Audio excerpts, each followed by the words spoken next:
Bem, nosso estudo de hoje é o capítulo 33 do livro Opinião Espírita e tem por título Santidade de Superfície. Muitos companheiros da convicção espírita costumam afirmar: estão imbuídos de fé ardente, mas os inquisidores do passado que acendiam fogueiras pela imposição do crer ou morre também a possuíam. Cultivam iluminada cautela para não zombarem no erro, mas todos os religiosos que desertam na luta humana alegam prevenção contra o pecado para fugir das obrigações sociais. Adotam a tolerância invariável para com tudo, de modo a estarem completamente bem com todos, mas, ao que nos parece, a história indica que o iniciador do comodismo perfeito na edificação cristã foi Pilatos, o juiz que preferiu não examinar a grandeza de Jesus a fim de não ter nem sofrer problemas.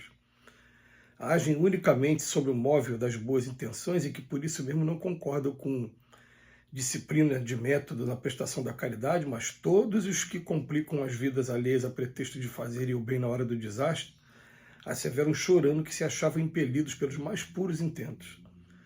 Obedecem apenas aos impulsos do coração, mas os penitenciários, quando inquiridos sobre a motivação das faltas que o fizeram cair na criminalidade, esclarecem de modo geral que atenderam tão só aos ditames do sentimento.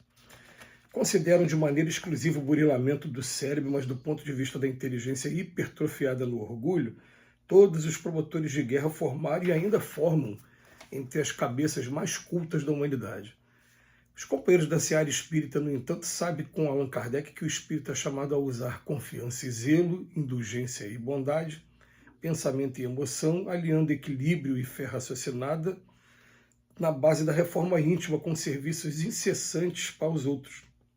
Por esse motivo, efetuando a própria libertação e amparando a libertação dos semelhantes das cadeias mentais forjadas na terra em nome da santidade de superfície, o espírita verdadeiro é conhecido por seu devotamento ao bem de todas as criaturas e pela coragem com que dá testemunho da sua transformação moral. Quando a gente pega textos como esse de hoje do Emmanuel, a gente fica pensando o seguinte: quantas vezes na nossa história espiritual, a gente teve a oportunidade de ter acesso ao Evangelho de Jesus? Quantas vezes a gente teve a oportunidade de não só ler, estudar o Evangelho de Jesus? A gente fala assim porque aqui no Brasil a gente recebe a informação de que no início do século passado as pessoas iam até a Igreja Católica, muitas das vezes para ouvir missa em latim e não ter acesso a absolutamente nada do Evangelho. E o que eu vou falar aqui agora, né, já mudou, mas quando eu era criança não era do jeito que é hoje. Hoje está muito melhor, mas quando eu era criança que a gente ia para a missa, a gente tinha toda uma ritualística que existe até hoje, que é canto da entrada, né, toda uma sequência da missa. E o momento da missa em que se falava do Evangelho de Jesus era um momento muito curtinho. Eu falo que mudou porque às vezes que eu tive a oportunidade de comparecer à Igreja Católica mais recentemente, eu vi que esse momento de reflexão do Evangelho está mais longo. E isso é interessante. Porque antes, pelo menos, eu me lembro que você falava em coisa de 10 minutos. Uma missa, às vezes, de 1 hora, em 10 minutos se falava do Evangelho. Então eu fico para pensar no seguinte: quantas vezes na história a gente teve realmente a oportunidade de ler, de refletir e de buscar uma reforma íntima como a gente está tendo agora? Essa oportunidade que eu tenho tido de todo dia ler um texto do Emmanuel e todo dia estar refletindo nele. Isso foi uma recomendação de um espírito amigo. O espírito amigo falou para mim o seguinte: todas as vezes que você for ler qualquer coisa da doutrina espírita, leia como se você tivesse a obrigação de, daqui a pouco, escrever ou fazer uma preleção oral sobre o que você está lendo. Por quê? Porque você vai buscar o que está por trás da letra. Que a doutrina espírita nunca seja lida como igual uma matéria de revista ou de jornal que você só está querendo aquela curiosidade. Não. Procura absorver o máximo. E a gente vem tendo a oportunidade de ler os textos do Emmanuel, que são textos que nos convidam a refletir em cima do Evangelho, o tempo todo buscar, por conta própria, adequação ao comportamento do Evangelho.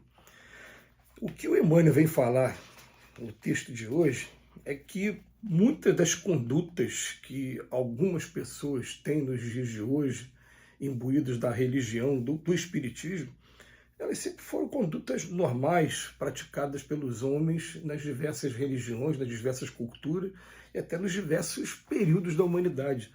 A gente lembra que lá no Evangelho de Jesus, ele falava assim, amai os inimigos, se vocês amarem só os amigos, vocês não estão fazendo muito diferente do que já fazem os fariseus e os saduceus.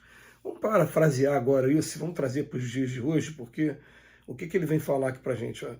Muitos companheiros da convicção espírita costumam afirmar que, aí traz 1, 2, 3, 4, 5, 6 parágrafos para botar a gente para raciocinar. Estão imbuídos da fé ardente. O inquisidor da época, quem trabalhava no tribunal de inquisição tinha muita fé também. E acreditava que a pessoa era bruxa, era enviado das forças do mal e mandava a pessoa para a fogueira, sacrificava pena de morte. Tinham muita fé. Cultivava ilimitada cautela para não tombarem no erro, também, todos os religiosos também. Eles sempre tomaram esse cuidado, né, para não cair no erro. Depois adotaram a tolerância invariável para com tudo, de modo a estarem completamente bem com todos. Mas você vê, quem começou o comodismo foi Pilatos. A gente fica pensando no seguinte, vamos para não ler de novo todos os itens, a gente fica pensando em coisas assim, a gente vê muito espírita que julga só pelo fato de estar vivendo agora um momento em que está errando menos, ou que aprendeu com a doutrina que reconhece o verdadeiro espírita pelo esforço que ele faz em domar suas más inclinações, ele acaba se achando melhor do que muitas pessoas que estão por aí, ou não estão estudando ainda, ou não estão fazendo isso, ou estão ainda nessa ou naquela prática. E esquecem que nessa encarnação mesmo, muitas das vezes a gente esteve perdido por aí, dentro dos preceitos do Evangelho. Perdido. E a gente não sabe da encarnação passada, a gente não sabe o que a gente fez na encarnação passada. Tem aquele filme, né? Vocês não sabem o que eu fiz no verão passado, a gente não sabe. Quando a gente escuta o próprio Divaldo Pereira Franco falar, olha, minha última encarnação foi um desastre. Como assim? Divaldo falou, foi um desastre. Ele era médium de maneira muito ostensiva e não tinha doutrina espírita. Então, mediunidade sem moralidade é uma bomba. O que aconteceu com ele? Ele não entrou em detalhes com a gente, mas ele teve uma encarnação muito complicada. Ele diz, dessa vez eu encontrei uma âncora aqui na doutrina espírita e no trabalho espírita. E a gente se pega condenando as pessoas e chamando as pessoas, às vezes, né, como eu já vi, né, são perturbados, são pessoas complicadas. E nós, os espíritos, nos lembram com o Evangelho de Jesus. Para de olhar o cisco no olho do outro, olha a trave no seu. A gente arrasta um passado todo de muitos equívocos, de muito aprendizado, mas a gente não está em condição aqui na Terra de ficar julgando dessa maneira quem é melhor, quem é pior, não está não. A gente não vai cair naquele pieguismo de achar também que tudo eu estou errado, não, a gente tem algum méritozinho. Aqui na Terra não é o primeiro passo do espírito, nós já passamos por mundos primitivos, nós já tivemos alguma evolução, alguma luz, ou na inteligência, ou aqui no sentimento, a gente já teve. Agora, daí você se achar superior às pessoas, pelo contrário, vamos aproveitar e agarrar a oportunidade que a gente está tendo agora de ter a luz da doutrina espírita, desse esclarecimento, e vamos procurar fazer laboratório da nossa vida, procurando ajudar as pessoas também. Então, Emmanuel vai terminar assim, os companheiros da seara espírita, no entanto, sabe que com Allan Kardec, que o espírito é chamado a usar confiança e zelo, a confiança em primeiro lugar, a fé, zelo, o cuidado, né, a atenção, indulgência e bondade, indulgência, respeitar os defeitos dos outros, ter bondade, pensamento e emoção, né? Agora mexeu com o pensamento e a emoção, que é tão estudada hoje, que são as nossas reações instintivas, aliando equilíbrio e fé raciocinada na base da reforma íntima com serviço incessante aos outros. Essa frase aqui é espetacular e resume todo o nosso estudo de hoje. Tudo que a gente não estiver fazendo dentro desse parágrafo aqui, todos os outros já fizeram no passado, e as outras correntes religiosas, filosóficas, até as correntes políticas de guerra fazem também. Que Jesus nos abençoe hoje e sempre.